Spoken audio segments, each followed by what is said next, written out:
আগেকার দিনের গান তো আমারও ভীষণ প্রিয়, বিশেষ করে রবীন্দ্রসঙ্গীত।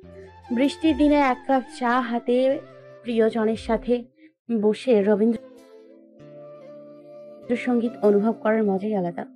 উচ্ছ্বসিত কণ্ঠে বলে রাহিতা। ওর চঞ্চলতায় নিজের বিষাদ ঝেড়ে হেসে ফেলে স্বপ্নিল। যাক, অবশেষে মেয়েটা নিজের আসল সত্তায় ফিরে এসেছে। কে বলবে কাল রাত থেকে এই মেয়েটাই তার সাথে অভিমান করে একটু আগ পর্যন্ত ছিল, কথা বলছিল না। অথচ এখন স্বপ্নিলের একটু সঙ্গ পেয়ে সে যেন আগের মতোই স্বাভাবিক ও প্রাণোচ্ছল হয়ে গেছে। মেয়েটা যে ইচ্ছে করে স্বপ্নিলের যাতে খারাপ না লাগে সেজন্য কথা ঘুরিয়েছে তা বেশ বুঝে স্বপ্নিল, কিন্তু রাহিতাকে বুঝতে দেয় না ব্যাপারটা। মেয়েটা বড্ড সরল, স্বচ্ছ মনের অধিকারী, তাই তো হাসি মুখে রাহিতাকে এভাবেই মানায়। মনে মনে ভাবে স্বপ্নিল। ওদের কথার মাঝেই গাড়ি এসে থেমেছে বাসার সামনে। নেমে পড়ার সময় চলে এসেছে। সিট বেল্ট খুলে গাড়ি থেকে রাহিতা নামতে যাবে, এমন সময় ওর হাত ধরে আটকায় স্বপ্নিল। রাহি, হুম। আই থিংক এখন বিষয়টা ক্লিয়ার করা উচিত। কোন বিষয়? জিজ্ঞাসু দৃষ্টিতে প্রশ্ন করে রাহিতা। এক দীর্ঘশ্বাস ফেলে স্বপ্নিল বলে, আমি জানি তুমি হয়তো আমার কথায় কষ্ট পেয়েছো এই কয়দিনে, কিন্তু বিশ্বাস করো আমি ওভাবে মিন করে বলিনি তোমায়। তুমি শুধু এটাই দেখেছো যে আমি তোমায় বউ হিসেবে অস্বীকার করছি, কিন্তু এটা কখনো ভেবে দেখোনি যে তার পিছনের কারণটা কি। স্বপ্নিলের কথায় আর চোখে ওর দিকে তাকায় রাহিতা। সত্যি তো, সে এটা কখনো ভাবেনি। কি এমন কারণ থাকতে পারে স্বপ্নিলের এমন করার? সে ভাবনার মাঝেই স্বপ্নিল আবারও বলে, এই যে আমি বাবার বন্ধুত্বের কথা বলতাম, সেটা কেন বলতাম জানো? কারণ আমার মতে পৃথিবীর সব সম্পর্কের মধ্যে বন্ধুত্বের সম্পর্ক সবচেয়ে সহজ, সবচেয়ে নির্মল। তুমি জানো কেন? কারণ বন্ধুত্বের সম্পর্কে এত দায়বদ্ধতা থাকে না, এত ভুল বোঝাবুঝি থাকে না, আর না থাকে কোনো জোর। কারণ বন্ধুত্ব সবার সাথে হয় না, শুধু তার সাথেই হয় যার সাথে মানুষ মনের মিল খুঁজে পায়, যার সাথে মন খুলে জীবনের কথা বলা যায়, যার সাথে নির্দ্বিধায় নিজের মতো করে মেশা যায়, নিজের সব সিক্রেটস শেয়ার করা যায়। আমি তোমার আমার সম্পর্কটা সেই পর্যায়েই নিয়ে যেতে চেয়েছিলাম। আর থাকলো কথা আমাদের সম্পর্কে, তাহলে বলবো আমরা নিঃসন্দেহে স্বামী স্ত্রী। আর এটা আমি মুখে একবার কেন, হাজারবার বললেও দুনিয়ার কেউ অস্বীকার করতে পারবে না যে তুমি আমার বউ, এমনকি আমি নিজেও না। কিন্তু এত সব বুঝার পরেও ঠিক কোন কারণে আমি এই বিষয়টা বারবার এড়িয়ে চলতাম, তা কি তুমি বুঝো না? রাহিতার চোখের দিক সরাসরি তাকিয়ে প্রশ্ন করে স্বপ্নিল। যে চোখের ভাষা পড়তে দিশেহারা হয় রাহিতা। স্বপ্নিলের গভীর দৃষ্টির মাঝে হারায় মন। অদ্ভুত কম্পন ধরে তনু মনে কাঁপা কাঁপা গলায় সাহসে সে প্রশ্ন করে, কেন? কারণ আমি ভয় পাই রাহি, দ্বিতীয়বার কাউকে মন দিয়ে তাকে হারানোর ভয়, দ্বিতীয়বার কাউকে ভরসা করে তার থেকে বিনিময়ে বিশ্বাসঘাতকতা পাওয়ার ভয়। আমি জানি তুমি এমন নও, আমার সম্পর্কে এত কিছু জানার পরেও, আমার আগেরকার খারাপ আচরণ সহ্য করার পরেও তুমি আমার সাথে আছো। হয়তো তোমার জায়গায় অন্য মেয়ে হলে থাকতো না, আমি নিজেও তোমার জায়গায় হলে থাকতে পারতাম না, কিন্তু তবুও আমার মনে যে অজানা ভয় হয় সেটাকে কি করে থামাবো রাহি, আমায় বলো। স্বপ্নিলের প্রশ্নে নিরুত্তর হয় রাহিতা। এ প্রশ্নের কি জবাব দিবে এটা যে সে তার নিজেরও অজানা। তাই তো চুপচাপ দৃষ্টি ফিরিয়ে নেয়। মাঝে নীরবে কাটে কিছুটা সময়। মনে মনে চলে কথোপকথন। এরই মাঝে নীরবতা ভেঙে বুক ভরা এক লম্বা শ্বাস নেয় স্বপ্নিল। এরপর দৃঢ় কণ্ঠে স্বপ্নিল বলে ওঠে, স্বামী স্ত্রীর সম্পর্ক সবচেয়ে সুন্দর, সবচেয়ে পবিত্র।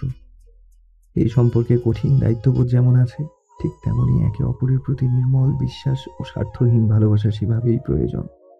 জানি একটু সময় লাগবে ঠিকই, কিন্তু আমার বিশ্বাস আমি তুমি সাথে থাকলে দুজন এ উঁচু নিচু বদমসৃণ ভাবে পাড়ি দিতে পারবো, একটি সুন্দর পরিসমাপ্তি ঘটাতে পারবো। শুধু আর একটু ধৈর্য ধরো প্লিজ, আমার জন্য।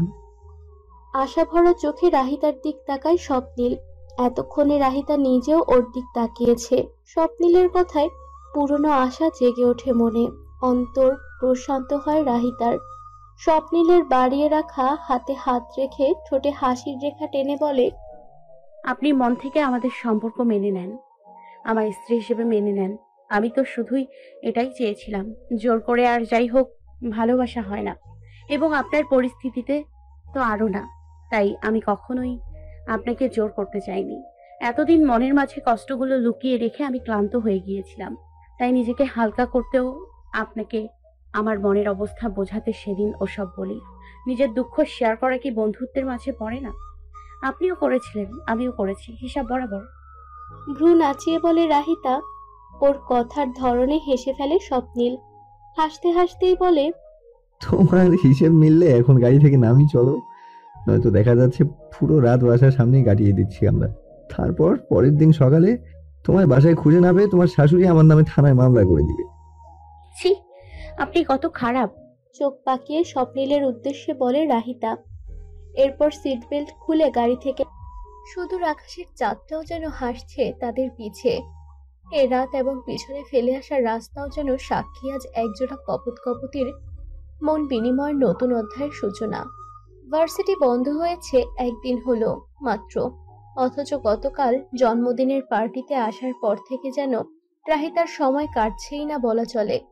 এদিকে হাতে পড়ে আছে সপ্তাহখানেক সময়ের ছুটি।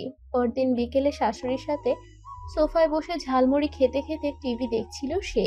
কি করে ছুটির কদিন কাটানো এ বিষয়েই ভাবছিল মূলত। ঠিক সে সময় ড্রয়িং রুমে সেন্টার টেবিলে রাখা দিলারা বেগম ফোন বেজে ওঠে। রাহিতা উঠে গিয়ে ফোন হাতে নিয়ে শাশুড়িকে হস্তান্তর করে। কে ফোন দিয়েছে রাহি? আম্মা, লেখা আছে। ও, আমার মা ফোন দিয়েছে, দে কথা বলি। ফোন কানে ধরতেই মায়ের সাথে কথা হয় দিলারা বেগমের, এবং কিছুক্ষণের মাঝেই তার চেহারায় এক প্রকার হাসি খুশি ভাব দেখা যায়। কি কথা হচ্ছে পাশে বসে বোঝার চেষ্টা করছিল রাহিতা। এরই এক পর্যায়ে স্বপ্নীলের নানি রাহিতার সাথে কথা বলতে চাইলেন। ওনার সাথে কথা বলার এক ফাঁকে সে জানতে পারে স্বপ্নীলের মামাতো বোনের বিয়ে ঠিক হয়েছে। সেটার দাওয়াত দেওয়া উপলক্ষেই ফোন দিয়েছেন তিনি। একই সাথে খানিক বাদে স্বপ্নীলের মামির সাথেও তার কথা হয়। এরপর ওনারা সবাই মিলে দিলারা বেগমের জোর করেন অবশ্যই নতুন বউকে সাথে নিয়ে তাড়াতাড়ি বাড়ি আসতে। বাপের বাড়ির চাপে পড়ে দিলারা বেগম রাজি হয়ে গেলেন। এদিকে বিয়ের ব্যাপারটা যে সবচেয়ে বেশি খুশি সে হলো রাহিতা, যার খুশির ছাপ স্পষ্ট ভেসে তার চোখে মুখে। এভাবেই অনেকদিন বিয়ের দাওয়াত খাওয়া হয়নি তার। নিজের বিয়ে হয়েছে শুধু মাসখানেক আগে, কিন্তু নিজের বিয়েতে কি আর এভাবে মজা করা যায়? অবসর কাটানোর পর দুর্দান্ত সুযোগ পেয়েছে সে, তাই তো খুশি মনে রাহিতা সিদ্ধান্ত নিল এ বিয়েতে সে মন খুলে আনন্দ করবে। ওর হাসি মুখের দিক চেয়ে স্মিত হেসে দিলারা বেগম বললেন, এবার খুশি তুই? সকাল থেকে তো ভাবছিলি কিভাবে সময় কাটাবি, এখন তো মোক্ষম উপায় পেয়ে গেলি একটা। হ্যাঁ মা, আমি ভীষণ খুশি। কতদিন পর বিয়ে খাবো একটা। সামিরা কোচিং থেকে আসুক বাসায়, তারপর দুজন মিলে প্ল্যান করব বিয়েতে কি পরবো, কি কি করবো এসবের। I am so excited. আচ্ছা বাবা, সব করিস, তোদেরই তো দিন, নতুন নতুন বিয়ে হয়েছে, আমার ছেলেটার সাথেও একটু প্ল্যান করিস। ওনার শেষ কথায় চাঞ্চল্য মিলিয়ে যায় রাহিতার, দুগালে ছেয়ে যায় ঈষৎ রক্তিম আভা। রাহিতার লাজুকতায় হেসে ফেললেন দিলারা বেগম। একই সাথে মেয়েটার চাঞ্চল্যতা দেখে খুশি হন। পুত্রবধূর এ হাসি মুখ যেন সর্বদা বজায় থাকে, মনে মনে সে দোয়া করতে ভুললেন না। সন্ধ্যায় বাসায় চলে এসেছে স্বপ্নীল, তবে আজ ভীষণ ব্যস্ত সে। যেহেতু হুট করে অফিস থেকে ছুটি নিচ্ছে সপ্তাহখানেকের জন্য, তাই স্টাফদের কাছে ভালোভাবে বুঝে নিতে হবে। ম্যানেজারকে দায়িত্ব দিয়ে এসেছে সে, পাশাপাশি নিজেও ফোনে টুকিটাকি কথাবার্তা বলছে বাসায় আসার পর থেকে। এরই মাঝে রাহিতা শাড়ি টাড়ি বের করে ফেলেছে গুছানোর জন্য। কি কি নেবে না নেবে এসব এখন থেকেই ঠিক করেছে। কাল সকালেই বেরোবে তারা। বিয়েতে কি পরবে না পরবে ভাবতে ভাবতে বহুক্ষণ পেরিয়ে গেছে তার। এদিকে স্বপ্নীলের এসব বিষয়ে যেন কোনো হেলদোল নেই। রাহিতা দু একবার জিজ্ঞেস করলো ওর জন্য কোনো শার্ট নিবে নাকি নিবে না, কিন্তু স্বপ্নীল সেসবে পাত্তাই দিল না। এক প্রকার শেষমেশ বিরক্ত হয়ে রাহিতা বলেই ফেললো, এমন করছেন কেন বলেন তো? কি পরবেন বিয়েতে সেটা অ্যাটলিস্ট বলেন। পাঞ্জাবি নিব নাকি শার্ট, কোনটা নিব সেটাও তো বলছেন না। এভাবে করলে আমি ব্যাগ কিভাবে গোছাবো? রাহিতার কথায় ফোন রেখে সোফা থেকে উঠে স্বপ্নীল বিছানায় ব্যাগপত্র নিয়ে বসে থাকা রাহিতার দিকে এগিয়ে গিয়ে বলল, তোমার এসব করতে হবে না রাহি, আমার ব্যাগ আমি গুছিয়ে নেব, তোমার কষ্ট করতে হবে না, তুমি নিজের ব্যাগ গোছাও তাহলেই হবে। আরে কোনো কষ্টই হবে না, আমি নিজের ব্যাগ গোছাচ্ছি তো, সাথে আপনারটাও গুছিয়ে দিব, বলুন না। আমার নিজের ব্যাগ নিজে গোছানোর অভ্যাস আছে রাহি। বলছি তো, তুমি তোমারটা গুছাও তো, বললাম না? এবার স্বপ্নিলের কথায় খানিকটা দমে যায় রাহিতা। সে তো স্ত্রীর অধিকারেই ওর ব্যাগ গোছাতে চাইছিল, এটাতে স্বপ্নিলের কি সমস্যা হতে পারে সে ভেবে পায় না। পরক্ষণেই ভাবে হয়তো স্বপ্নিলের সত্যিই নিজের ব্যাগ নিজে গোছানোর অভ্যাস, তাই এমন করে বলছে। কেননা বিয়ের পর থেকে স্বপ্নিলকে নিজের বেশিরভাগ কাজ নিজেই করতে দেখেছে সে, তাই আর বেশি মাথা ঘামায় না এ ব্যাপারে। মনে আক্ষেপ মনের ভেতরেই চাপা রাখে। রাহিকাকে চুপ থাকতে দেখে স্বপ্নিল নিজেও পুনরায় ফিরে যেতে পারে কি মনে করে যেন আবার তাকায় রাহিতার দিকে। আর তৎক্ষণাৎ তার নজরে আসে রাহিতার উদাস মুখ। চুপচাপ এক ধ্যানে কাপড় ভাঁজ করতে থাকা রাহিতার দিক তাকিয়ে স্বপ্নিল কি যেন ভাবে। তারপর নিঃশব্দে আলমারির দিকে এগিয়ে যায়। কিছুক্ষণের মাঝেই নিজের পরিধেয় শার্ট প্যান্ট বের করে নিয়ে ফেরত যায় রাহিতার কাছে। স্বপ্নিলের ডাকে চোখ খুলে তাকায় রাহিতা। ওর হাতে কাপড় চোপড় দেখে কিছু ভেবে ওঠার আগেই সেগুলো ওর হাতে ধরিয়ে দেয় স্বপ্নিল। রাহিতা কিছু বলার আগে নিজেই বলে ওঠে, নাও ধরো, আমারগুলো তুমিই গুছিয়ে দাও। কিন্তু আপনি যে বললেন। উফ, এত কথা বলো কেন রাহি? নিজেই তো চাইলে আমারগুলোর জন্য, আবার এখন নিজেই প্রশ্ন করছো। স্বপ্নিলের আচরণে মনে মনে খুশি হলেও তা মুখে প্রকাশ করে না রাহিতা। চাপা হাসির আড়ালে নিজের খুশিটুকু সযত্নে লুকিয়ে রাখে। স্বপ্নিলের হাত থেকে শার্ট প্যান্ট নিয়ে সেগুলো একবার দেখতে দেখতে বলে, আচ্ছা ঠিক আছে, আমি গুছিয়ে রাখছি, তবে পাঞ্জাবি বের করলেন না যে? আমি তো ভেবেছিলাম বিয়ে পড়ানোর দিন পাঞ্জাবি পরবেন। তাহলে হুম, তা তো করতে চেয়েছিলাম, কিন্তু আপাতত চোখের সামনে কোনো পাঞ্জাবি পছন্দ হলো না। এক কাজ করো তুমি, সবকিছু গোছানো হয়ে গেলে আমার কাবার্ড ঘেটে ভালো দেখে একটা পাঞ্জাবি বের করে পছন্দ করে দাও। স্বপ্নিলের শেষের কথায় আর এক দফা খুশি হয় রাহিতা। শেষমেশ স্বপ্নিল কিনা ওর পছন্দ মতো পাঞ্জাবি পরবে। ঠোঁটের কোণে সরু হাসি রেখে টেনে নাড়িয়ে সায় দেয় রাহিতা। মিহি সুরে বলে, আচ্ছা আপনি ব্যস্ত না খুব, কাজ করুন, আমি সব ঠিক করে রাখবো। হ্যাঁ, বেশ ব্যস্ত আজ, কাল সকালেই বেরোতে হবে তো, সময়ও নেই বেশি। এখন আরেকটা ফোন করা লাগবে, আমি বারান্দায় যাই।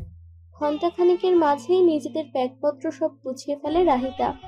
অতঃপর স্বপ্নিলের জন্য পাঞ্জাবি বাছাই করতে আলমারির দিকে এগিয়ে যায়। বেশ কিছুক্ষণ এদিক সেদিক খুঁজে নিজের শাড়ির সাথে মিলিয়ে মেরুন রঙের এক পাঞ্জাবি বের করে সে। বিয়ের পরে এই প্রথম কোনো অনুষ্ঠানে একত্রে তারা।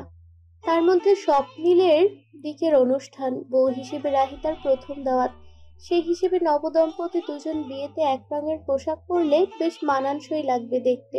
মনে মনে এক দফা নিজেদের কল্পনাও করে ফেলে রাহিতা। নতুন সুখের প্রজাপতিরা উড়ে বেড়ায় মন জুড়ে। রাহিতার মন বলছে গ্রামে থাকা এই এক সপ্তাহ বেশ সুন্দর সময় কাটবে তার। স্বপ্নিলের সাথে ওর সম্পর্কের আরো উন্নতি হবে।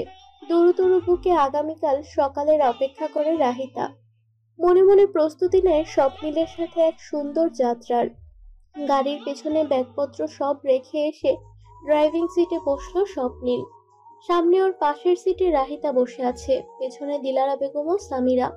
স্বপ্নিলের নানা বাড়ি বগুড়াতে, ঢাকা থেকে খুব বেশি দূরে নয়, বড়জোর ঘন্টা পাঁচেকের দূরত্ব মাত্র। গাড়ি চালু হতেই তিন রমণীর মুখে কথার খই ফুটল। বেশ কিছুক্ষণ যাবৎ এটা সেটা গল্প চলল। স্বপ্নিলের নানি বাসায় কে কে আছে না আছে, দিলার বেগমরা কয় ভাই বোন, নানা বাড়ি যাওয়ার আগে রাহিতাকে এসব বিষয়ে অবগত করতে ভুললেন না তিনি। এদিকে স্বপ্নিল গাড়ি চালানোর মাঝে মাঝে নিশ্চুপভাবেই ওদের কথা শুনে যাচ্ছিল শুধু। ঢাকার ভিতর খানিকটা জ্যাম পেলেও গাজীপুর পার হতে রাস্তা ফাঁকা পেল তারা। এরপর ঘন্টা দুয়েক পেরিয়ে বঙ্গবন্ধু সেতু ওরফে যমুনা সেতুতে পৌঁছে গেল স্বপ্নিলদের গাড়ি। রাহিতার উত্তরবঙ্গে আসা হয়নি কখনো, সেভাবেই বলা চলে আজ তার প্রথম এদিকে আসা। সেতুর কাছে আসতেই চোখে মুখে একরাশ মুগ্ধতা নিয়ে জানালা দিয়ে চারপাশ পর্যবেক্ষণ করছিল সে।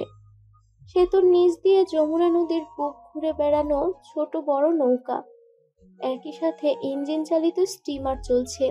দমকা হাওয়ার সাথে নদীর উত্তাল ঢেউ মিলেমিশে যেন প্রকৃতির আসল সৌন্দর্য ফুটে উঠেছে। রাহিতার মুগ্ধতা তার অভিব্যক্তিতে স্পষ্ট। এদিকে পিছনে বসা মামে দুজনেই সিটে হেলান দিয়ে আছে। উভয়ের চোখজোড়া ঘুমে নিভু নিভু। লুকিং মিররে একবার তাদের দিকে চোখ বুলিয়ে পুনরায় উচ্ছ্বাসিত রাহিতার দিকে নজর দিল স্বপ্নীল। ধীম আওয়াজে জিজ্ঞেস করলো, তুমি মেবি এই প্রথম এলে না এদিকে? হ্যাঁ, এর আগে কখনো আসা হয়নি। সেই সেতুর নাম শুনেছিলাম আগে, ওঠার সুযোগ হয়নি কখনো। আজ এদিকে এসে বেশ ভাল লাগছে। কি সুন্দর আপনাদের উত্তরবঙ্গ। বেশ সুন্দর। জানি না সময় হবে কিনা, তবে সুযোগ পেলে তোমায় একবার ঘুরিয়ে দেখাবো শহর। সত্যি? আমি অপেক্ষা করব। খুশিতে গদগদ হয়ে জবাব দেয় রাহিতা। আর চোখে ওর ভাবান্তর দেখে মনে মনে হাসে স্বপ্নীল। সেতু পার হয়ে আরেকটু দূরে যেতেই সিরাজগঞ্জের এক হোটেলে যাত্রাপথের খানিকটা বিরতির জন্য থামে তারা। গাড়ি থামতেই পেছন থেকে জেগে ওঠে দুই মা মেয়ে। ততক্ষণে দুপুর হয়ে এসেছে প্রায়। কিছুক্ষণ হোটেলের বাইরে হাঁটাহাঁটি করে গাড়ি ওঠার আগে আশেপাশে আরেকবার দেখছিল রাহিতা। সেদিকে লক্ষ্য করে স্বপ্নীল ওর কাছে যেয়ে মিহিস্বরে বলল, আইসক্রিম খাবে না কোক? লাগবে না। আচ্ছা, আইসক্রিম খাবে তাই তো? কোন ফ্লেভারের বলো? বললাম তো লাগবে না। লাজুক হেসে বলে রাহিতা। সেদিক চেয়ে স্বপ্নীল আবারও বলে, ও, ভ্যানিলা ফ্লেভার? ঠিক আছে, আনছি। কথাটি বলেই পিছন ফিরতেই আলতোভাবে ওর হাত চেপে ধরে রাহিতা। ওর দিক না ফিরেই স্বপ্নীল ঘাড় কাত করতেই মিনমিনিয়ে বলে, চকলেট ফ্লেভার। এবার ওর কথায় হেসে ওঠে স্বপ্নীল। এরই মাঝে কানে প্রতিধ্বনিত হয় সামিরার কণ্ঠ। ভাই, আমার জন্য ভ্যানিলা। পেছন ফিরে বোনের দিক তাকায় স্বপ্নীল। আইসক্রিমের নাম শুনে সামিরার জলজলে মুখের দিক তাকিয়ে শয়তানি হাসি বলে, তোর জন্য কিচ্ছুই আনবো না, আমাদের তিনজনের জন্য আনবো শুধু। উফ ভাই, তুমি সব সময় আমার সাথে এমন করো কেন? সারা জীবন করবো, তোর সমস্যা? তুমি একটা অসহ্য। মেকি রাগ দেখিয়ে চেঁচিয়ে ওঠে সামিরা। ভাই বোনের খুনসুটি দেখে হেসে ওঠেন দিলারা বেগম ও রাহিতা।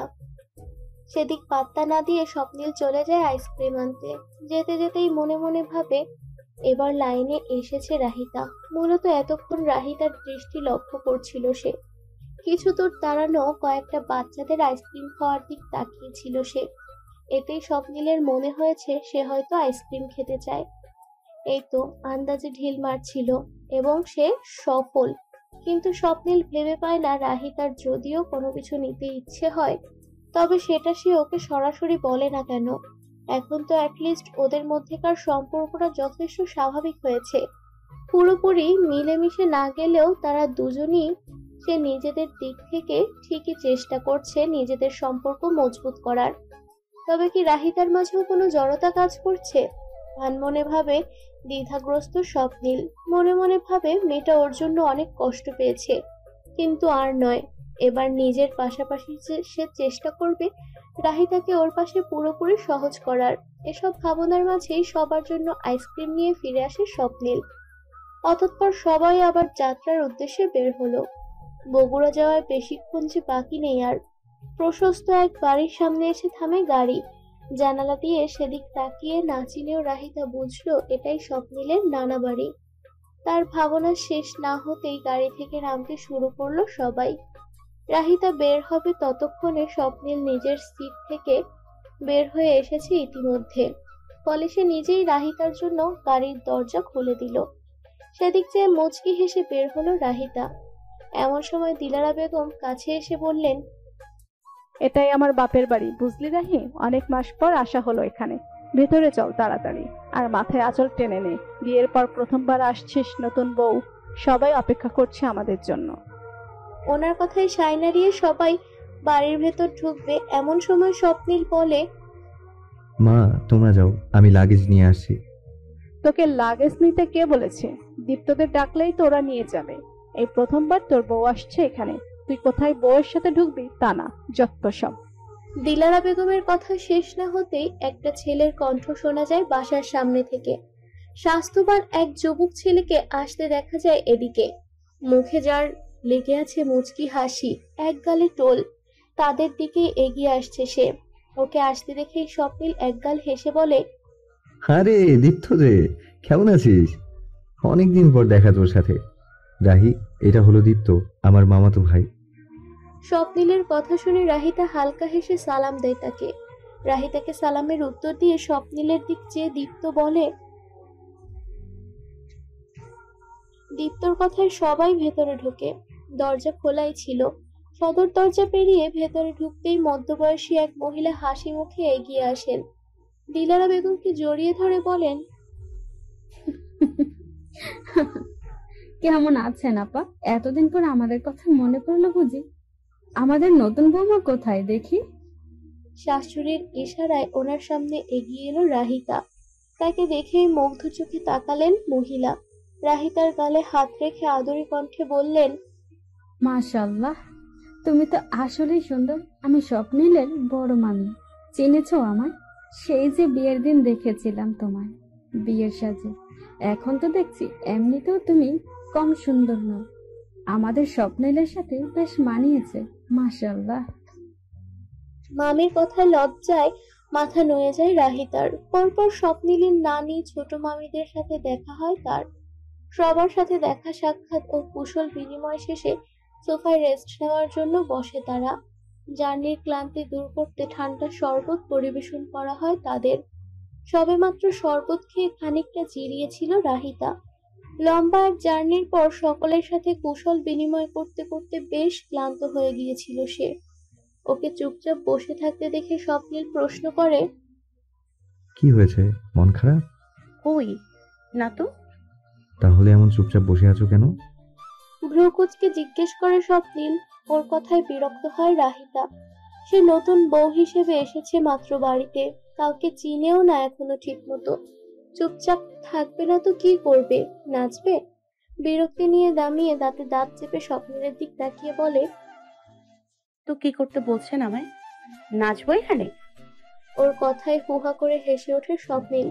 সকলের অগোচরে রাহিতার নাক টেনে দিয়ে নিচু স্বরে বলে, এত খেপছো কেন অ্যাংরি বার্ড? আমি তো এমনি জিজ্ঞেস করছিলাম। তবে তুমি নাচতে চাইলে আমি কিন্তু সঙ্গ দিতেই পারি তোমায়। কি বলো, নাচবে নাকি? স্বপ্নিলের দুষ্টু হাসি ও মশকরা কথায় নাক ফুলিয়ে শ্বাস ছাড়ে রাহিতা। স্বপ্নিলের থেকে মুখ ঘুরিয়ে সামিরার সাথে কথা বলায় ব্যস্ত হয়ে পড়ে। স্বপ্নিলও হাসি মুখে ভাবে ওর মামাতো ভাই বোনদের সাথে কথা বলছিল। এমন সময় দীপ্তকে আসতে দেখা যায়। ওর মুখ দেখে মনে হচ্ছে সে খানিকটা চিন্তিত। ওকে এভাবে দেখে স্বপ্নিল জিজ্ঞেস না করে পারে না, কি হয়েছে তোর দীপ্ত? Anything wrong? আমার কিছু হয়নি ভাই। এখন যা বলতে যাচ্ছি তা শুনলে তোমারই মুড অফ হবে। মানে কেন? Speak up. দীপ্তকে তাড়া দেয় স্বপ্নিল। জানার আগ্রহ বেড়েই চলেছে মনে। ধীরে সুস্থে দীপ্তর জবাব আসে, সীমা ফুপি আসছে স্বপ্নিল ভাই। মাত্র খবর পেলাম আজ রাতেই নাকি পৌঁছানোর কথা এখানে। দীপ্তর কথায় ভ্রুযুগল কুঁচকে যায় রাহিতার। এই সীমা ফুপি আবার কে? এবার চিন্তার মাঝে সামিরা আটকে ওঠে। সীমা খালামণি, ও নো। এবার সামিরার দিক তাকিয়ে দৃষ্টি ফিরিয়ে স্বপ্নিলের দিক তাকাতেই চোখ আটকে যায় রাহিতার। স্বপ্নিলের এতক্ষণের হাসি মুখ অন্ধকারে নিমজ্জিত প্রায়। তার পরবর্তী শক্ত চোয়াল, মুষ্টিবদ্ধ হাতের মুঠো, সবার এমন রিয়াকশন দেখে কপালে চিন্তার ভাঁজ বেড়ে যায় রাহিতার। হচ্ছেটা কি এখানে? কে এই মহিলা যার আসার কারণে সবাই এমন চিন্তিত? আসলেই ভাবনার বিষয়। নানি বাড়িতে আসার বেশ কিছুক্ষণ অতিক্রম হয়েছে। সকলে গল্পগুজব করে শেষ বিকেলে রেস্ট নিতে চলেও যায় যার যার রুমে। শুধু ঘুম নেই স্বপ্নিলের চোখে। ওদের জন্য নির্ধারিত কক্ষে বিশ্রামের জন্য পাঠানো হয়েছে দুজনকে। রাহিতা চিন্তা ভাবনা ভুলে শুয়েও পড়েছে, কিন্তু স্বপ্নিল জেগেই আছে। বিছানায় পিঠ ঠেকিয়ে হেলান দিয়ে বসে আছে চুপচাপ। বেশ কিছুক্ষণ এদিক ওদিক করে ঘুমানোর চেষ্টা করছিল রাহিতা, কিন্তু স্বপ্নিলের এমন শান্তশিষ্ট ভাবভঙ্গি বেশিক্ষণ শান্তিতে ঘুমোতে দিল না তাকে। হঠাৎই শোয়া থেকে উঠে স্বপ্নিলের পাশে বসলো রাহিতা। আলস্য ভঙ্গিতে চোখ ডলতে ডলতে বলল, কি হয়েছে আপনার? এভাবে বসে আছেন কেন? সারা রাস্তা ড্রাইভ করে এসেছেন, রেস্ট নিন একটু। কিছু না, তুমি ঘুমাও। আমি অনেকক্ষণ থেকে লক্ষ্য করছি স্বপ্নে আপনি ঠিক নেই। কিছু একটা তো অবশ্যই হয়েছে, বলুন না। স্বপ্নিল নিশ্চুপ রয়। এবার রাহিতা বোঝে বিষয়টা অবশ্যই ছোট কিছু নয়। তাই স্বপ্নিলের এমন গম্ভীর ভাব। খানিক বাদে ধীর গতিতে স্বপ্নিলের হাতের পিঠে হাত রেখে বলে, আমাকে বলবেন না, প্লিজ বলুন। এই বিষয়ে আমি কথা বলতে চাইছি না রাহি, সত্যি বলতে আমার ভালো লাগছে না। আর ওই মহিলাটাকে, মানে দীপ্ত ভাই যে সীমা ফুপির কথা বলছিল, তার কথা শুনে আপনারা সবাই এমন করলেন কেন? কথা বলার মাঝেই রাহিতা খেয়াল করলো এই সীমা আন্টির কথা শুনে স্বপ্নিলের মুখভঙ্গি পুনরায় বদলে যাচ্ছে। রাহিতার নজর উপলব্ধি করতে স্বপ্নিল নিজেকে সামলে নিল। স্বপ্নিলকে দেখে রাহিতা আবারও বলল, আপনিই তো বলেছিলেন আমাদের সম্পর্কটা সবার আগে বন্ধুত্বের সম্পর্ক, যেখানে দুজন নির্দ্বিধায় একে অপরের সাথে সবকিছু শেয়ার করতে পারবো, তাই না? তবে আপনি আমায় বলছেন না কেন? আপনি কি আমাকে বিশ্বাস করেন না? রাহিতার কথায় চোখ তুলে ওর দিক তাকায় স্বপ্নিল। মাথা নাড়িয়ে বুঝায় সে ওকে বিশ্বাস করে। অতঃপর মুখ ফুটে বলল, সীমা, খালামণি মোটেও সুবিধার মানুষ নন। আমি চাই না সে তোমায় কোনো কথা শোনাক। ওনার থেকে সবসময় দূরে থাকবে রাহি। কিন্তু উনি আমায় কথা শোনাবেন কেন? আমি কি করেছি তার? আসলে উনি স্বপ্নিল আর কিছু বলবে তার আগেই কর্কশ শব্দে ওর ফোন বেজে উঠল। হাত বাড়িয়ে সাইড টেবিল থেকে ফোন তুলে নিয়ে কানে দিতেই ওপাশ থেকে জোরে সোরে কয়েকজনের কণ্ঠস্বর ভেসে উঠল। স্বপ্নিলের ঠিক পাশে বসে থাকায় সে শব্দ কানে এলো রাহিতার নিজেরও। স্বপ্নিল ভাই, তুমি নাকি বগুড়া আসছো? দীপ্ত বলে গেল একটু আগেই। তাড়াতাড়ি টঙে আসো, আমরা সবাই বসে আছি, অপেক্ষা করছি তোমার জন্য। স্বপ্নিল কিছু বলবে তার আগেই আশেপাশে থেকে কয়েকটা ছেলে একসাথে স্বপ্নিলকে ডেকে উঠল। সবার চাপে পড়ে স্বপ্নিল আসছি বলে ফোন কেটে দেয়। ফোন রেখে আর চোখে রাহিতার দিকে তাকালো স্বপ্নিল। ওর চাহনি বুঝে ইশারায় মাথা নাড়িয়ে সায় দিল রাহিতা। তা দেখে স্বপ্নিল উঠে যেতে যেতে বলে, আমি এখন বাইরে যাই, এসে বলবানি তোমায়। আচ্ছা।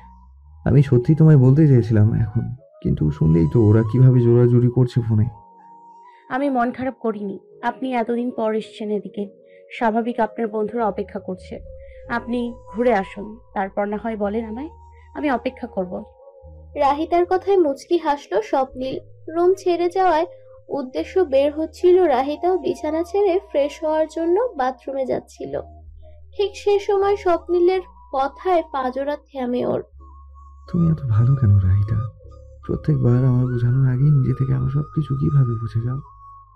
স্বপ্নিলের কথায় তৎক্ষণাৎ উত্তর দিল না রাহিতা। ওর কথার বিনিময়ে নম্র চোখে মিষ্টি হাসি উপহার দিল শুধু। ওর পক্ষ থেকে জবাব না পেয়ে নিঃশব্দে বেরিয়ে পড়ল স্বপ্নিল। সে চলে যেতেই কক্ষ জুড়ে প্রতিধ্বনি হলো রাহিতার অস্ফুট কণ্ঠস্বর, ভালোবাসি যে তাই। রুম ছেড়ে বেরোতেই পথিমধ্যে রাহিতার দেখা হয় দীপ্তর সাথে। ছেলেটা হাঁটছে এদিকে ওদিক এবং উসখুস করছে একটু পরপর বাড়ির মেইন গেটের দিক চেয়ে। রাহিতার দিকে চোখ পড়তে এতক্ষণের চিন্তিত ভাব সরিয়ে হাসি টানে মুখে। ধীর পায়ে এগিয়ে এসে বলে, নতুন ভাবি যে, রেস্ট নিয়েছেন ঠিক মতো? জার্নির ক্লান্তি দূর হয়েছে?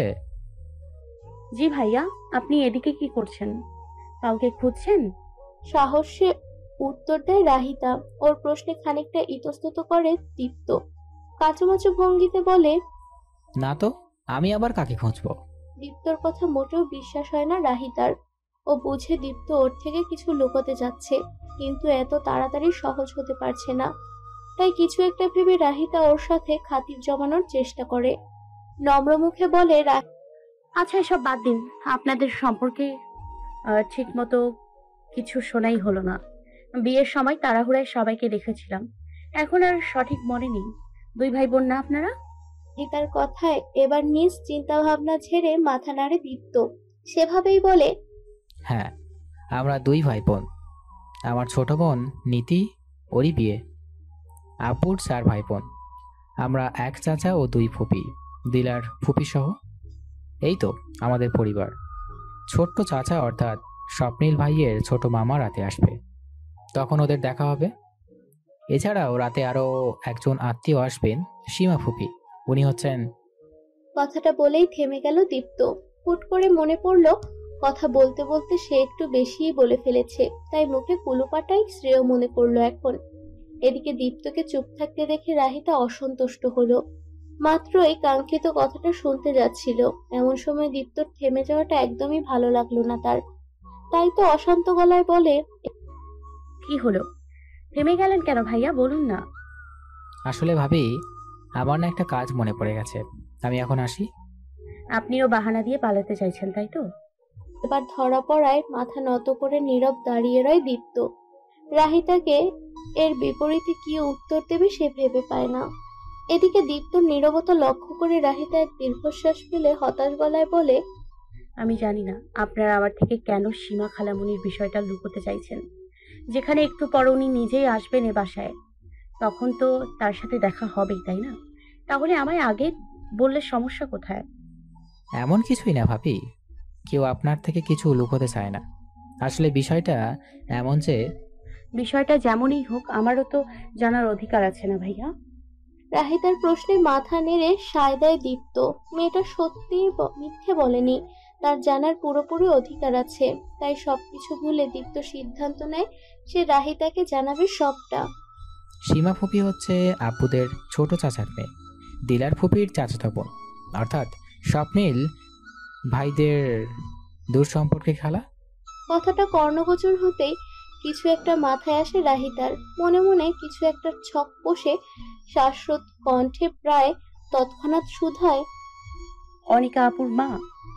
আচমকা রাহিতার এই প্রশ্নে কিছুটা চমকায় দীপ্ত, তবু দ্বিমত করে না। এক পলক রাহিতার দিক চেয়ে মাথা নেড়ে সায় দেয়। দীপ্তর সম্মতি পেয়ে এতক্ষণে সব ঘটনা যেন পরিষ্কার জলের ন্যায় স্বচ্ছ হয়ে যায় রাহিতার কাছে। এবার সে বুঝে যৌন মহিলা নিয়ে কেন সবার এত চিন্তা, কেন স্বপ্নীলের এহেন আচরণ। বেশ কিছুক্ষণ রাহিতাকে চুপ থাকতে দেখে দীপ্ত গলা ছেড়ে বলে, ভাবি কি মন খারাপ করলেন? আসলে আমাদেরও মন হচ্ছিল এমনটাই। এই তো আপনাকে এই ব্যাপারে বলিনি কেউ। না না, আমার মন খারাপ হবে কেন? সবটা তো আগে থেকেই জানি, শুধু চিনতাম না কাউকে, আজ চিনেও যাব। মলিন হেসে বলে রাহিতা। ওর মুখ দেখে মায়া হয় দীপ্তের। কি সাবলীল ভাবেই না বলছে সবটা। কোনো কিছু হারিয়ে গেলে তার বিনিময়ে সৃষ্টিকর্তা তার চেয়ে উত্তম কিছু দেন মানুষের জীবনে। তেমনটাই হয়েছে স্বপ্নীলের ক্ষেত্রে। সে সত্যিই ভাগ্যবান রাহিতাকে পেয়ে। মনে মনে ভাইয়ের জন্য খুশি হয় দীপ্ত। এরই মাঝে রাহিতা বলে ওঠে, একটু আগে কি তবে সীমা খালামণির জন্যই দরজার দিকে তাকিয়ে উকি দিচ্ছিলেন? তখন আরে না, ওটা তো স্বপ্নীল ভাই আসছে কিনা দেখার জন্য উঁকি দিলাম। দিলার ফুপি পাঠালো ভাইয়া আসছে কিনা দেখার জন্য। একে তো সীমা ফুপি আসার কথা শুনেই ভাইয়ের মুড বিগড়ে গেছে, তাই তার সাথে দেখা হওয়ার আগে ভাইয়ের সাথে কথা বলতে চাইছিলেন ফুপি। সবটা যেন বুঝে রাহিতা সেভাবে মাথা নাড়ায়। প্রসঙ্গ বদলাতে মুখে ফের হাসি টেনে জিজ্ঞেস করে, এত কিছু জানা হলো, তবু আপনার সম্পর্কেই তো ঠিকমতো জানা হলো না ভাইয়া। আপনি কিসে পড়েন? মানে এখনো পড়াশোনা করছেন নাকি চাকরি? সব ঠিক থাকলে আমি গ্র্যাজুয়েশন করবো এবছর, এরপর চাকরিতে ঢুকে যাব। ও, সেই হিসেবে তো আমি আপনার জুনিয়র, আমি সেকেন্ড ইয়ারে মাত্র। আপনি আমায় আপনি করে বলছেন, শুনতে কেমন জানি লাগছে। মাথা চুলকে বলল রাহিতা। ওর কথায় হেসে ফেলল দীপ্ত। চোখে মুখে অভিব্যক্তি এনে বলল, আপনি আমার চেয়ে বয়সে ছোট হলেও সম্পর্কে বড়, সেই হিসেব আপনি করে বলছি। স্বপ্নীল ভাই সম্পর্কেও বয়স আমার বড় এবং আমার প্রিয় এক কাজিন, সেই হিসেবে আপনাকে ভাবি হিসেবে আপনি বলে ডাকাটাই আমার কাছে সম্মানের। দীপ্তর কথা শুনে মুগ্ধ হয়ে মাথা নাড়ালো রাহিতা। ছেলেটা সত্যি সম্পর্কের সম্মান করতে জানে। রাহিতার ভাবনার মাঝেই দীপ্ত বলল, সীমা ফুপি কিন্তু খুব সাংঘাতিক মানুষ, ছুরির মতো ধারালো জবান তার। আগেই সাবধান করে দিচ্ছি, তার থেকে দূরত্ব বজায় রাখবেন। হয়তো অনেক কিছুই বলবে। মেয়ে মারা যাওয়ার বেশি দিন হয়নি কিনা, তাই মনে কষ্ট নিবেন না তার কথায়। কথাগুলো বলা শেষ হতেই দীপ্তর মা ডাকলো তাকে। রাহিতার থেকে বিদায় নিয়ে মায়ের ডাকে সে চলে গেল। পেছনে ফেলে গেল এক চিন্তিত রাহিতাকে।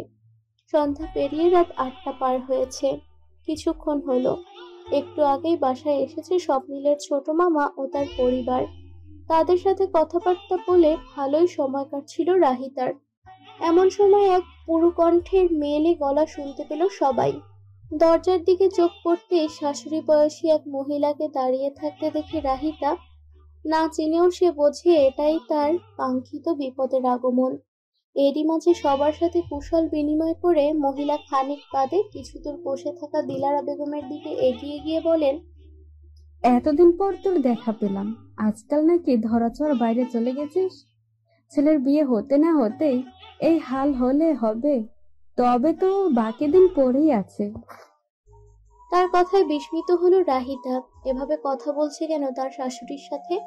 বোঝাই যাচ্ছে স্বপ্নিলের বিয়ে নিয়ে এক চাপা ক্ষোভ জন্মে আছে মহিলার মনে, যেটার রাগ ঝাড়তেই এ অবেলায় আগমন তার। তবে দিলারা বেগমকে রাহিতার মতো এতটা বিচলিত হতে দেখা গেল না। তিনিও বোনের মতো করেই জবাব দিলেন নির্দ্বিধায়। এমন করে বলছিস যেন নিজে খুব খবর নিয়েছিলি এতদিন আমার। তোর নিজেরই কোনো খবর নেই, আবার আমায় জিজ্ঞাস। দিলারার কথায় কিঞ্চিত অপমানিত বোধ করলেও তা গায়ে মাখল না সীমা, বরং তার চেহারা ও কণ্ঠে দেখা মিলল তাচ্ছিল্যতার। কথায় কথায় বলে উঠলেন, তো এতদিন পর যখন এলি তখন ছেলের বউকে আনিসনি সাথে? কোথায় সে? আমাদেরও দেখা। আলবত এনেছি। বিয়ের পর শ্বশুরবাড়ির প্রথম কোনো অনুষ্ঠানে সে আসবে না, এটা কি হতে পারে নাকি? এই রাহি, সামনে আয় তো মা, তোর খালা শাশুড়ির সাথে পরিচয় করিয়ে দিই। ছোট করে শাশুড়ির কথায় চমকে ওঠে রাহিতা। এতক্ষণ যেটা শোনার অপেক্ষায় করছিল সেটা কর্ণপাত হতেই অজানা আশঙ্কায় বুকটা ধক করে ওঠে তার। খানিকটা শঙ্কা ও ভয় নিয়ে মৃদু পায়ে এগিয়ে যায় সীমা খালার সামনে। রাহিতা আসা মাত্রই ওর দিকে তীক্ষ্ণ দৃষ্টি নিক্ষেপ করেন সীমা বেগম, যেন এতক্ষণ ওর অপেক্ষাতেই ছিলেন। তির্যক চাহনিতে রাহিতাকে পা থেকে মাথা অবধি পর্যবেক্ষণে চলে কিছুক্ষণ। দুরু দুরু বুকে তার হাব ভাব লক্ষ্য করে ঘামতে থাকে রাহিতা। স্বপ্নিল ও দীপ্তর সতর্ক বার্তা থেকে ভাসে কানে। এদিকে স্বপ্নিলটাও এতক্ষণে বাড়ি ফিরল না। অন্যদিকে সীমা বেগম পৌঁছে গেছেন বাসায়। তার অগোচরে না জানি কত কিছুই শুনতে হবে রাহিতার আজ। হাঁসফাঁস করতে থাকা হৃদয়ে মেয়েটা এক বড়সড় ঢোক গেলে। ড্রয়িং রুমে নীরবতা বিরাজমান। বাড়ির অন্য সদস্যরা যথেষ্ট চেষ্টা করছেন সীমা বেগমকে থামানোর, তবুও তিনি কারো কথা শোনেননি। এক নাগারে প্রশ্ন করতে লেগে গেছেন রাহিতাকে। নাম কি তোমার? রাহিতা। বয়স কত? 21 বছর। তাহলে তো স্বপ্নিলের চেয়ে অনেক ছোট। তো সংসার কেমন চলছে? মাত্রই তো শুরু করলাম খালামণি। বিরক্তি ভাব চেপে যথাসম্ভব শান্ত কণ্ঠে উত্তর দেয় রাহিতা। সীমা বেগমের সাথে কথা শুরু হওয়ার কিছুক্ষণের মধ্যেই যেন হাঁপিয়ে উঠেছে সে। কিন্তু সেদিকে ভ্রুক্ষেপ নেই মহিলার, কারণ উনি এখনো নিজের মতো সেই যে প্রশ্ন করা শুরু করেছেন থামার নাম যেন নিচ্ছেন না। মুখে রীতিমতো ট্রেন ছুটছে তার। একটু পর যখন থেমে গেলেন, রাহিতা ভাবলো এবার বোধহয় ভাগ্য সহায় হয়েছে। কিন্তু ঠিক সে সময় সীমা বেগম দম নিয়ে আবারও অনর্গল প্রশ্ন করা শুরু করলেন। অতঃপর কিছুটা বিরক্ত হয়ে রাহিতা বাধ্য হয়ে বলল, এক এক করে প্রশ্ন করুন না খালামণি, এতগুলো উত্তর একসাথে কিভাবে দিব? কথাটি যথাসম্ভব নর্মভাবে হাসি মুখেই বলে রাহিতা। কিন্তু এতে সীমা বেগমকে খানিকটা খুশি দেখালো। মনে হলো যেন এতক্ষণ এমন কিছু শোনারই অপেক্ষা করছিলেন তিনি। রাহিতার কথায় তিনি আকাশ থেকে পড়লেন। এমন ভাব ধরে দিলারা বেগমকে উদ্দেশ্য করে বললেন, শুনলি তোর ছেলের বউয়ের কথা? বিয়ে হতে না হতেই এভাবে মুখ চলছে। বড়দের সাথে কিভাবে কথা বলতে হয় জানা নেই, অথচ বাকি দিন তো এখনো পড়েই আছে। সীমা বেগমের কথা শুনে রাহিতা তাজ্জব বনে গেল। সামান্য এটুকু কথা বলেছে আর উনি সরাসরি বলে দিলেন যে বড়দের সাথে কথা বলার ম্যানার জানে না। আশ্চর্য! রাহিতা উত্তর দিবে এমন সময় দিলারা বেগম চোখের ইশারায় ওকে থামতে নির্দেশ দিলেন। বোনের দিক চেয়ে তীক্ষ্ণ কণ্ঠে বললেন, আমার জানা মতে রাহিতা তো খারাপ কিছুই বলেনি। তুই একসাথে এতগুলো প্রশ্ন করেছিস বিধায় ও তোকে আস্তে ধীরে প্রশ্ন করতে বলেছে, তাও যথেষ্ট বিনয়ের সাথে। তাহলে এতে তোকে অসম্মান করারই বা কি হলো? ও, এখন তো ছেলের বউয়ের কথাই ঠিক লাগবে তোর। বোনের কথা তো এখন আর ভালো লাগবে না। আমার মেয়ে যখন বেঁচে ছিল তখন তো ঠিকই আমার সাথে খাতির ছিল তোর। মেয়েটা আমার যাওয়ার বছর না ঘুরতেই তুই আরেকজনকে ঘরে তুলে তার জন্য নিজের বোনকে সবার সামনে এভাবে বলছিস? এত দরদ এই 2 দিনের মেয়ের জন্য? মুখ সামলে কথা বল সীমা। তুই যাকে দুদিনের মেয়ে বলছিস সে আমার একমাত্র পুত্রবধূ। আমার বাড়ির মেয়ের মতোই দেখি আমি ওকে। আর তোর সাথে আমার সম্পর্ক নষ্টের জন্য দায়ীকে ঠিক করে বলতো, আমি না তুই। এবার দিলারা বেগমের কথায় সীমা বেগম বেজায় চটে গেলেন। এতদিনে চাপা ক্ষোভ যেন টকবগিয়ে উপচে পড়ল। খানিকটা উচ্চস্বরেই চিল্লিয়ে বলে উঠলেন, তো আমি আর কি করব বল? নিজের মেয়ে মরার 1 মাস না পেরোতেই যদি কেউ হুট করে খবর পায় তার মেয়ের না হওয়া হবু শাশুড়ি ছেলের বিয়ে দিয়ে ফেলেছে, তাহলে তার সাথে কথা বলতে মন চাইবে আমার? তুই আমার জায়গায় থাকলে কি করতি বল? এত সহজে সবকিছু ভুলে মেনে নিতে পারতি? উত্তর দে। কথা বলার মাঝখানে মৃত মেয়ের স্মরণে আঁচলে মুখ চেপে কেঁদে ফেললেন সীমা বেগম। তার কথা শুনে এবার দিলারা বেগম খানিকটা নরম হলেন। এ কাজের জন্য তিনি মনে মনে খানিকটা অনুশোচনা বোধ করলেও তিনি মনে প্রাণে বিশ্বাস করেন এর সিদ্ধান্তটা নিয়ে তিনি কোনরূপ ভুল করেননি। স্বপ্নিলের সে সময় যে পরিস্থিতি ছিল তাতে ওকে রাহিতার সাথে বিয়ে দিয়ে তিনি সঠিক কাজ করেছেন। এর জন্য যত কথাই শুনতে হোক তিনি কখনো কিছু মনে করবেন না। এরপর বোনের কাঁধে হাত দিয়ে নরম সুরে বললেন, আমি জানি তোর খারাপ লেগেছে, কষ্ট পেয়েছিস তুই, পাওয়াটাই স্বাভাবিক। বরং সব তাড়াতাড়ি মেনে নিলেই অস্বাভাবিক লাগতো। কিন্তু তুই নিজের পরিস্থিতিটাই দেখলি শুধু। একবার আমার দিক থেকেও বিষয়টা ভেবে দেখ। আনিকা যাওয়ার পর স্বপ্নিল কতটা পাগল ছিল তুই কি জানতি না? মেয়েটা যাওয়ার পর আমার ছেলের কি অবস্থা হয়েছিল তুই কি জানিস না? তখন মা হয়ে আমি যদি ওর ভালোর কথা চিন্তা করে ওকে বিয়ে দিই, এটা কি খারাপ কিছু? জীবন তো কারোর জন্য থেমে থাকে না, স্মৃতিকে আঁকড়ে ধরে আর কতদিনই বা চলবে কেউ। দিলারা বেগমের কথায় সীমা বেগম খানিকটা শান্ত হলেও তার আক্ষেপ কমল না। পুরোপুরি কাঁধ থেকে বোনের হাত সরিয়ে দিয়ে বললেন, এত কিছু আমি বুঝতে চাই না। আর কি বলছিলি যেন তুই? আনিকা চলে যাওয়ার পর স্বপ্নিলের কি অবস্থা হয়েছিল? এসব কথা অন্য কাউকে শোনাতে আসবি, আমাকে নয়, বুঝেছিস? আরে ও কখনো আমার মেয়েকে ভালোবাসেনি। যদি বাসতো তবে ওর মরার পর মাসখানেক না পেরোতে আরেকজনকে ঘরে তুলতো না। এতটুকু কথা শেষ করে সীমা বেগম হঠাৎ ফুঁসে উঠে তেড়ে গেলেন রাহিতার দিকে। অবাক নয়নে এতক্ষণ দুবোনের ঝগড়া দেখে রাহিতা হুট করে সীমা বেগমকে নিজের দিক আসতে দেখে খানিকটা ভড়কে যায়। সে কিছু বলার আগেই সীমা বেগম রাহিতার দিকে আঙ্গুল তাক করে বলে ওঠেন, সব দোষ এই মেয়ের। কি এমন আছে এর মধ্যে, হ্যাঁ, যে স্বপ্নিল আমার মেয়ের জন্য এতদিন পাগল ছিল, সে হুট করে একে দেখে রাতারাতি মন বদলে ফেললো? এই মেয়ে, কি এমন করেছো তুমি বলো? আমি এসবের মধ্যে কি করে আসলাম খালামণি? এখানে কি সত্যি আমার দোষ আছে বলুন? হতাশ মুখে উত্তর দেয় রাহিতা। সে বুঝেছে সীমা বেগম এখন নিজের হুঁশ নেই। এতদিন বুকের মধ্যে তিল তিল করে জন্মানো রাগ ক্ষোভ যখন একসাথে বের হয় তখন মানুষের নিজের মধ্যে থাকে না, সে যেন এক অন্য সত্তায় পরিণত হয়। সীমা বেগমের ক্ষেত্রেও বিষয়টা হয়েছে ঠিক তাই। রাহিতার কথা শুনে উনি বিনিময়ে বলেন, এখনো মুখে মুখে তর্ক করছো? তুমি তো ভারী নির্লজ্জ মেয়ে। মহিলার কথায় এবার রাগ চাপে রাহিতার অন্তরে।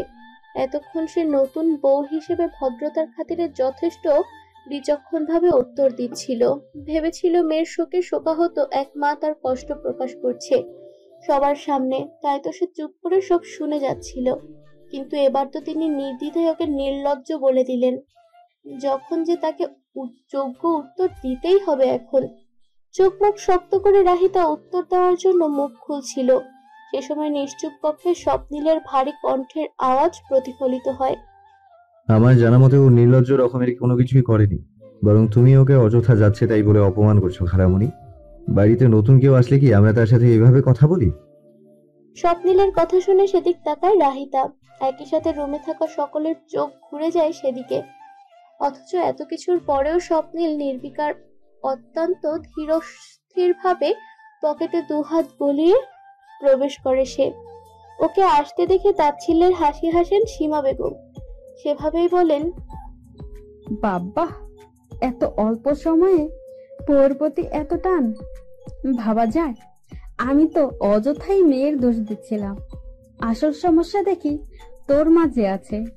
সীমা বেগমের খোঁটামূলক কথার পরেও ভাবলেশহীন রয় স্বপ্নিল, বরং তার ঠোঁটের কোণে এক শুষ্ক বাঁকা হাসির দেখা পাওয়া যায়। ভুল বললে। সমস্যা আমার বা রাহিতা কারো মাঝেই না। আসল সমস্যাটা কার মধ্যে জানো? তোমার মধ্যে। নিজের দৃষ্টিভঙ্গি বদলাও, দেখবে আমরাও আমাদের পরিস্থিতি দুটোই স্বাভাবিক লাগছে তোমার কাছে খালামণি। খুব তো নিজেরও বউয়ের সাফাই গাইছিস, তো কবে থেকে হলো এত পরিবর্তন? আমি সত্যিটা বলেছি জাস্ট। এটাকে এখন তুমি যদি সাফাই গাওয়া মনে করো তবে আমার কিছু বলার নেই। আর রইল কথা পরিবর্তনের, বিয়ে যখন করেছি তখন আমার বউয়ের সম্মান রক্ষার দায়িত্বটাও আমারই, তাই না? রাহিতাকে কেউ ভালো মন্দ বলবে এটা আমি সহ্য করব না। ও অনেক ভালো একটা মেয়ে খালামণি, আমার বউ বলে বলছি না। কদিন ওর সাথে মিশে দেখো, তুমি নিজেও তোমার মতবাদ বদলাতে বাধ্য হবে। স্বপ্নীলের কণ্ঠস্বর অনড়, বিন্দুমাত্র কাঁপছে না গলা। ওর ভেতর ও বাহিরের স্বচ্ছতা ওর কথা আচরণে অত্যন্ত স্পষ্ট। এমনকি স্বপ্নীলের এমন স্ততপূর্ত আচরণে সীমা বেগমের পাশাপাশি বিস্মিত হয়েছে রাহিতা নিজেও। ঠোঁটের কোণে ভেসে উঠল এক দীর্ঘ প্রতীক্ষিত হাসি। তৃপ্তির হাসি ফুটে উঠল স্বপ্নীলের মায়ের মুখেও। এতক্ষণে সীমা বেগম আরো কিছু বলবেন, এতক্ষণে সবার চিল্লানোর আওয়াজে ড্রয়িং রুমে বসে পড়েন স্বপ্নীলের নানি। তাকে দেখে থেমে গেলেন সীমা বেগম। সবার দিক চেয়ে স্বপ্নীলের নানি বলে উঠল, এই কি শুরু করছিস তোরা এই রাতের বেলা? এতগুলা মানুষ থাকতেও কিসের ঝগড়া লাগে? তোরা থামাতে পারিস না?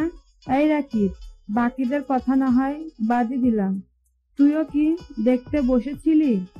স্বপ্নীলের ছোট মামাকে উদ্দেশ্য করে বললেন তিনি। বিনিময়ে ছোট মামা মাথা চুলকে বললেন,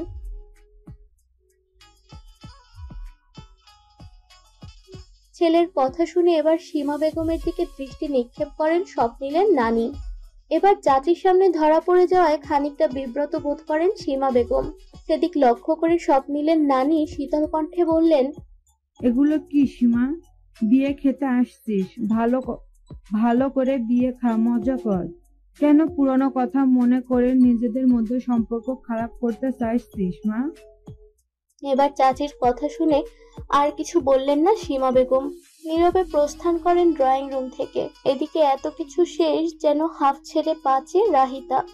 এতক্ষণ দম বন্ধ অনুভব হচ্ছিল তার। সম্পর্কের তিক্ততা এমন এক জিনিস যা কখনো কারো কাম্য নয়। সম্পর্ক টক ঝাল মিষ্টি থাকলেই মানায়, তেতো নয়। এত কিছু চোখের সামনে ঘটতে দেখে সবকিছু শুনে ভার হয়ে আসে সরল রাহিতার মন। সেও চুপচাপ চলে আসে নিজের রুমে। বেশ কিছুক্ষণ অতিক্রম হয়। অতঃপর স্বপ্নীল আসে, খট করে দরজা লাগিয়ে দিয়ে নিষ্পলক চেয়ে রয় বিছানায়। বসে থাকা রাহিতার দিকে এগিয়ে এসে রুমে থাকা একটা চেয়ার টেনে রাহিতার পাশে বসে অত্যন্ত শান্ত গলায় রাহিতার চোখের দিক চেয়ে বলে, কিছু জরুরি কথা আছে তোমার সাথে। রাহিতার সামনে চেয়ারে গম্ভীর মুখে বসে আছে স্বপ্নীল। তার দিকে মনোযোগী দৃষ্টিতে তাকিয়ে আছে রাহিতা।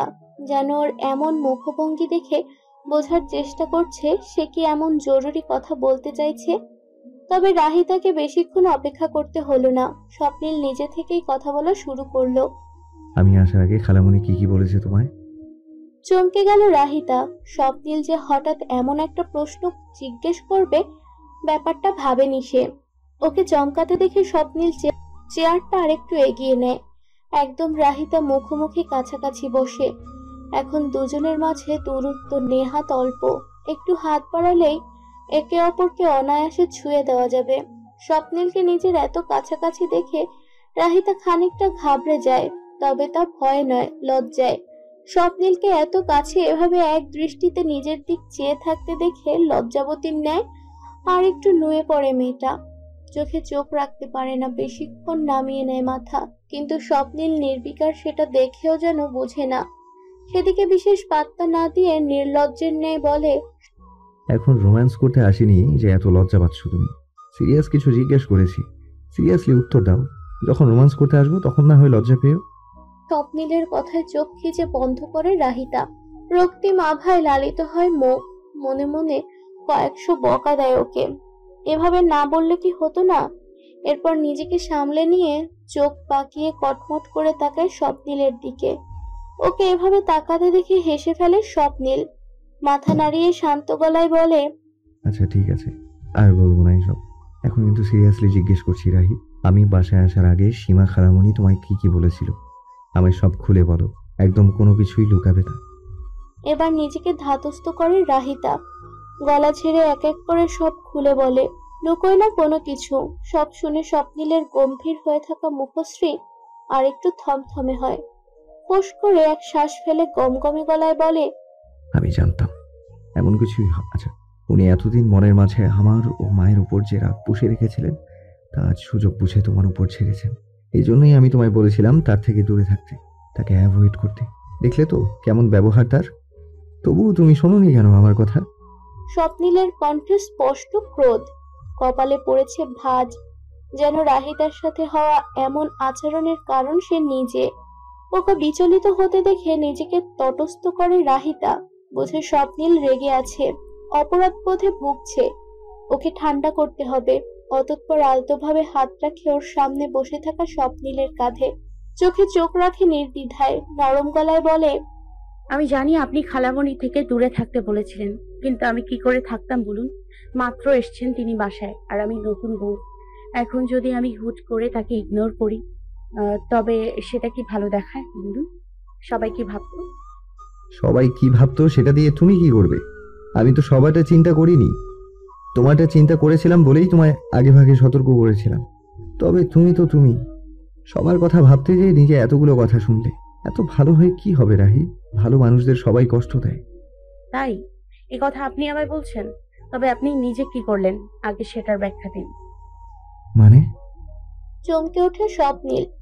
ওর চোখে বিস্ময় দেখে মৃদু হেসে রাহিতা বলে, আমায় যে ভালো হওয়ার জন্য এত কথা বলছেন, আপনি নিজেও তো একই কাজই করলেন। আমি কি করেছি? কিসের কথা বলছো তুমি? এই যে আপনি এত কিছু শুনলেন খালামণির থেকে, আপনায় তিনি কত কিছুই না বললেন। তখন তো আপনি চাইলেই তাকে অনিকা আপুর সম্পর্কে সবকিছু সত্যি বলে দিতে পারতেন। তার চোখে আঙুল দিয়ে নিজের মেয়ের বৃত্তান্ত খোলাসা করতে পারতেন, কিন্তু সেটা আপনি করেননি। কেন বলেন তো? রাহিতার প্রশ্নে স্বপ্নিল চোখ সরায়। ধরা পড়ায় খানিকটা ইতস্তত করে এদিক সেদিক তাকায়। ওর হাব ভাবে হেসে রাহিতা বলে, কারণ আপনি চাননি রুম ভর্তি মানুষের সামনে তার মেয়ের কুকীর্তির জন্য তিনি অপমানিত হোক। আপনি চাননি মৃত মেয়ের প্রতি মায়ের অন্তরে কোনো খারাপ অনুভূতির জন্ম হোক। আপনি রাহিতার কথা বাড়াতে পারে না। অগ্রসর হওয়ার পূর্বে ওর ঠোঁটে আঙুল চেপে ধরে স্বপ্নিল। হুট করে ওর এহেন আচরণে বিস্ময়ে হতবাক হয়ে যায় রাহিতা। চোখ বড় বড় করে তাকায় স্বপ্নিলের পানে। সেদিক লক্ষ্য করে স্বপ্নিল বলে, কি এভাবে তাকিয়ে আছো কেন? হ্যাঁ, আবার সবকিছু এত কেন বুঝতে হবে তোমার? এগুলো স্বভাব বাদ দাও, বুঝেছো? স্বপ্নিলের কথার ধরনে মনে মনে হেসে ফেলে রাহিতা। ওর কথার বিপরীতে মাথা দুদিকে নাড়িয়ে নাবোধক উত্তর দেয়।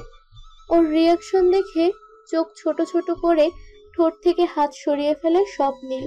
তখনই রাহিতা বলে, আচ্ছা বাদ দিন এসব, যা হওয়ার হয়েছে। হুম, এবার রাহিতা নিঃশব্দে উঠে যেতে ধরে। ঠিক সে সময় হাতে টান পড়ায় থেমে যেতে বাধ্য হয়। স্বপ্নিলের দিক তাকাতেই সে হঠাৎ কোমল স্বরে শুধায়, খারাপ লাগছে না খালামণির কথায়? কষ্ট পেয়েছো খুব? না ঠিক আছে আমি। হুম, তুমি বললেই হলো। আমি জানি তো কষ্ট পেয়েছো। তার কথা মনে নিও না কেমন? আজকে যা হয়েছে হয়েছে। এরপর থেকে তাকে যথাসম্ভব এড়িয়ে চলবে। তার আবার গ্যারেন্টি নেই কখন কি বলে ফেলে। আমি বা মা থাকলে তো সামনে নিব। তুমিও সাবধানে চলবে। আচ্ছা ঠিক আছে, কিন্তু আপনি এত চিন্তা করছেন কেন এই সামান্য বিষয়ে? সেটাই তো বুঝছি না। এসব বাদ দিন তো, বললাম না আমি। হাসতে হাসতে কথাটা বলে রাহিতা। ওর প্রশ্ন শুনে চোখ নামিয়ে নেয় স্বপ্নিল। কোনো উত্তর না দিয়ে আলগোছে নিজ হাতে চেপে ধরে রাখা রাহিতার হাত ছেড়ে দিয়ে চেয়ার টেনে বের হয়ে যেতে নেয় রুম থেকে। রাহিতা এক ধ্যানে চেয়েছিল ওর যাওয়ার পানে। আচমকা কদম থেমে যায় স্বপ্নিলের। ঘাড় কাত করে পেছন ফিরে তাকায় এক মুহূর্তের জন্য। রাহিতার চাহনি লক্ষ্য করে ধীরস্বরে বলে, তোমায় কষ্ট দেয় এমন কোনো বিষয় আমার কাছে সামান্য নয় রাহি। স্বপ্নিল দাঁড়ায় না আর, চলে যায় নিজের মতন করে। পেছন ফেলে যায় এক বিমূর্ত রাহিতাকে। স্বপ্নিলের কথা কর্ণগোচর হতেই এক মুহূর্তের জন্য হার্টবিট বেড়ে যায় ওর।